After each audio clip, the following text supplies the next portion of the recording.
মানুষ আমাদের জিজ্ঞেস করে ভোট দিব করে, ভালো মানুষের ভোট দিয়ে আমাকে জিজ্ঞেস করে।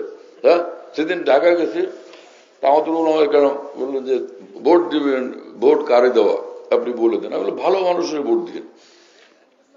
বলে ব্যাখ্যা কি? ব্যাখ্যা হলো যারা যে রাষ্ট্রীয় দায়িত্ব পাইলেও, রাষ্ট্রীয় ক্ষমতা পাইলেও আল্লাহর হুকুমের বিরোধিতা করবে না, ইসলামের ক্ষতি করবে না, আলেম ওলামাদের ক্ষতি করবে না, দ্বীনি প্রতিষ্ঠানের ক্ষতি করবে না, আর এর চেয়ে আরো ভালো হলো তাদের দ্বারা দ্বীনের খেদমত হবে, ইসলামের খেদমত হবে।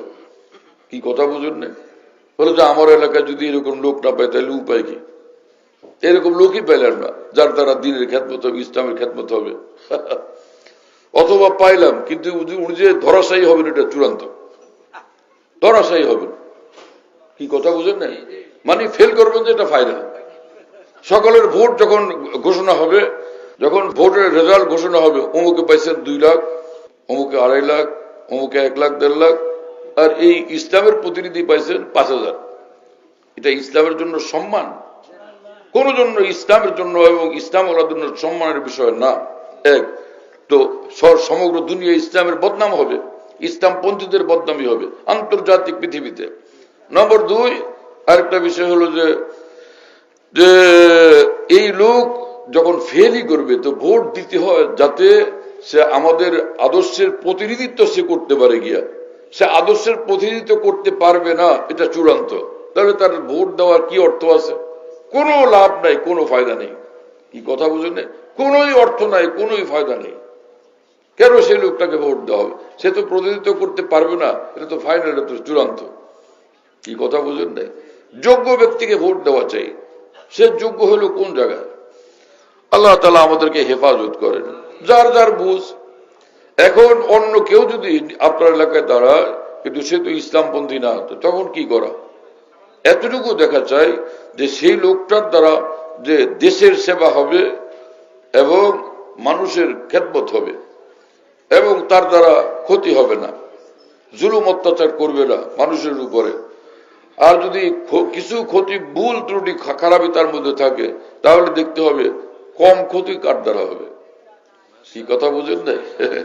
এটা শরীয়তের বিধান আছে। ইসলামের বিধান হলো 2 বিপদে একসঙ্গে পড়ে গেছো, দুটোটা শরীয়তের খেলাফ রাস্তা। তাহলে যেটার মধ্যে যেটা একটু তুলনামূলক কম বিপদ, শরীয়তের দৃষ্টিতে কম সমস্যা, সেটা তখন গ্রহণ করে নিজেকে বাঁচাও। যেমন এক লোকের ধরছে সন্ত্রাসীরা, সন্ত্রাসীরা ধরছে, এই আমি মুতলাম 1 বোতল, এইগুলো খাবি, আর নাহলে শুয়োরের গোশত খাবি। কি কথা বুঝেন নাই? ও পেশাব করছে, হয় এইগুলি খাবি আর নাহলে শুয়োরের গোশত খাবি, আর এই 2টার একটা করতে হবে, আর না হলে তোরে আমি সোজায় জবাই করবো। এখন ওই লোক চায়, আয় আল্লাহ, এই পৃথিবীতে আরো কিছুদিন বাঁচতে চাই, আপনাকে আরো কিছুদিন ডাকতে চাই, আমি আপনাকে আরো অনেক অনেক সিজদা করতে চাই, আপনার নাম অনেক জপতে চাই, হ্যাঁ, আপনার কোরআন অনেক পড়তে চাই, আপনার ঘরের জিয়ারত, হজ আমি আরো করতে চাই। তো এখন কি করা? এই লোক আরো কিছুদিন আল্লাহর জন্য বাঁচতে চায়। এখন এই লোক কি করবে? 2টার একটা না করলে তো ওরা মারিয়ে ফেলবে। এই ক্ষেত্রে তো তার 2টার একটা খাওয়া জায়েজ আছে শরীয়তে, কিন্তু 2টার মধ্যে কোনটা খাওয়া উচিত? পেশাব না শুয়োরের গোশত? হারাম দোনোটা, কিন্তু শুয়োরের গোশত বেশি হারাম। তাহলে কোনটা করবে সে?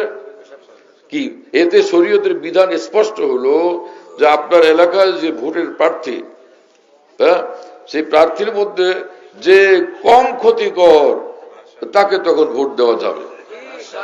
এটা স্পষ্ট হলো কি হলো না?